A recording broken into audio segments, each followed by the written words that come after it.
Hi friends, welcome to my channel. నేను మీ శ్రీదేవి. ఈరోజు మనం చూడబోయే రెసిపీ ఆలూ బోండా. ఈ వర్షాకాలం సాయంత్రం టైంలో వేడివేడిగా ఈ బోండాను ఒకసారి ట్రై చేయండి. టేస్ట్ చాలా బాగుంటుంది. మరి దీన్ని ఎలా తయారు చేయాలో చూద్దామా?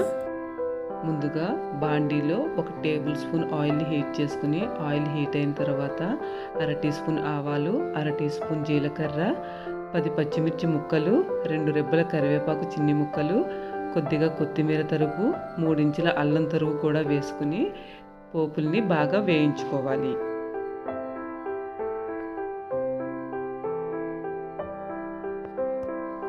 ఈ పోపులన్నీ బాగా వేగిన తర్వాత ఉడికించి పొట్టు తీసి మ్యాష్ చేసుకున్న 1/2 కిలో బంగాళదుంపల్ని వేసుకుని 1/2 teaspoon salt, 1/2 teaspoon పసుపు, 1/2 teaspoon garam masala, 1/2 teaspoon జీలకర్ర పొడి వేసుకొని బాగా కలుపుకోవాలి. ఇలా 2 నిమిషాలు బాగా కలుపుకున్న తర్వాత ఈ మిశ్రమాన్ని ఒక ప్లేట్లో తీసుకోవాలి. తర్వాత దీనిలో ఒక పెద్ద సైజు ఉల్లిపాయ సన్నని తరుగుని వేసుకుని బాగా కలుపుకోవాలి. దీనికి పచ్చి ఉల్లిపాయలు వేసుకుంటేనే టేస్ట్ చాలా బాగుంటుంది. ఉల్లిపాయలు వేయిస్తే అది కర్రీ టేస్ట్ వచ్చేస్తుంది. ఇప్పుడు వీటిని బాగా కలుపుకున్న తర్వాత మనకి కావలసిన సైజులో బాల్స్లా చేసుకుని పక్కన పెట్టుకోవాలి. ఇలానే మొత్తం అన్ని బాల్స్లా చేసుకుని పక్కన పెట్టుకోవాలి.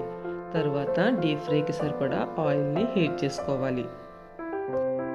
ఆయిల్ హీట్ అయ్యేలోపు ఒక బౌల్లో కప్పు శనగపిండిని తీసుకుని 1/2 టీ స్పూన్ సాల్ట్, చిటికెడు వంట సోడా లేదా బేకింగ్ సోడాని వేసుకుని కొద్దిగా పసుపు కూడా వేసుకుని పిండిని బజ్జీల పిండిలా కలుపుకోవాలి. మనం క్రిస్పీగా కావాలి అనుకుంటే 2 టేబుల్ స్పూన్ల వరిపిండిని కూడా కలుపుకోవచ్చు. ఈ పిండిని మరీ పలుచగా కాకుండా మరీ గట్టిగా కాకుండా కలుపుకోవాలి. ఆయిల్ హీట్ అయిన తర్వాత ఫ్లేమ్ని మీడియంలో పెట్టుకుని బోండాలను వేసుకోవాలి. ఒకవైపు గోల్డ్ కలర్లో వేగిన తర్వాత తిప్పుకుంటూ 2 వైపులా గోల్డ్ కలర్లో వేయించుకోవాలి. 2 వైపులా గోల్డ్ కలర్లో వేగిన తర్వాత వీటిని తీసుకుని ఒక సర్వింగ్ ప్లేట్లో పెట్టుకుని సర్వ్ చేసుకోవాలి. ఈ బోండాలు చట్నీతోనే కాదు టమాటా సాస్తో కూడా చాలా బాగుంటాయి. చూసారు కదా ఎంత సింపుల్గా తయారు చేసుకున్నామో ఈ ఆలూ బోండా. మరి మీరు ట్రై చేసి మీకు ఎలా వచ్చిందో కమెంట్ బాక్స్లో మెసేజ్ చేస్తారు కదా. నా ఈ వీడియో మీకు నచ్చినట్లయితే లైక్ చేయండి, షేర్ చేయండి, సబ్స్క్రైబ్ చేయడం మర్చిపోకండి.